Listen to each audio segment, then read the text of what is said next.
one of the characteristics of Ma'at is reciprocity. And reciprocity says, you shall reap what you sow. What goes around comes. Now, if you had had this much enthusiasm 50 years ago, we wouldn't be in this now. Right. So my question, because the reality is it's not an Asian hate problem. No. It's not Black Lives Matter.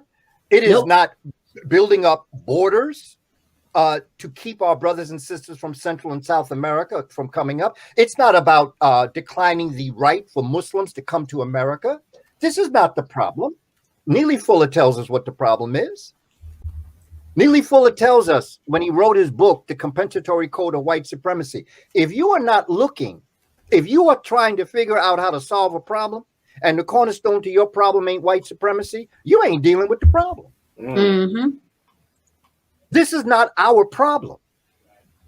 This is their problem. I'd say Black folk don't have a problem. White folk have a problem. Mm-hmm. Black folk problem is white folks' problem. White folks' and problem. they're cray-cray. And facts, Professor. Okay. That's Now, fam, when we talk about cray-cray is not crazy. Cray-cray is when you should have been institutionalized 10 years ago. Mm-hmm. And if you continued acting the way you were acting, you should have been medicated for the past 6. Mm.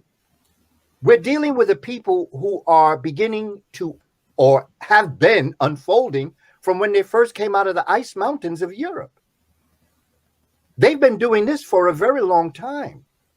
You know, when Asians first were allowed in the country in the mid to 1800s, they were brought here so that Black folk wouldn't get jobs.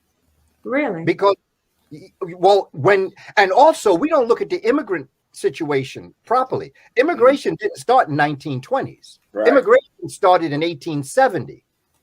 Ah. And 1870 was part of what brought into Jim Crow, because what happened in of course, the so-called emancipation, going to leave there for now.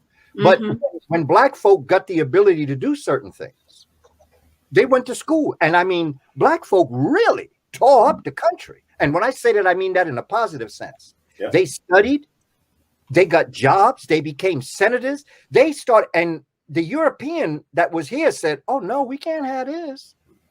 We didn't free them for that. We freed them for economic reasons. Because no matter what anybody tell you, Africans weren't, the Civil War was not fought over freeing Black people. Facts. Now, the emancipation of African people was important because it dealt with capitalism. It dealt with the fact that in capitalism, the cornerstone to capitalism is the ability to be able to match the supply with the demand. That's what makes it happen. You want something, I'll get it for you. But if you want something and I can't give it to you, then there's a problem. Also, if I have a whole bunch of something and you don't want it, that's a problem.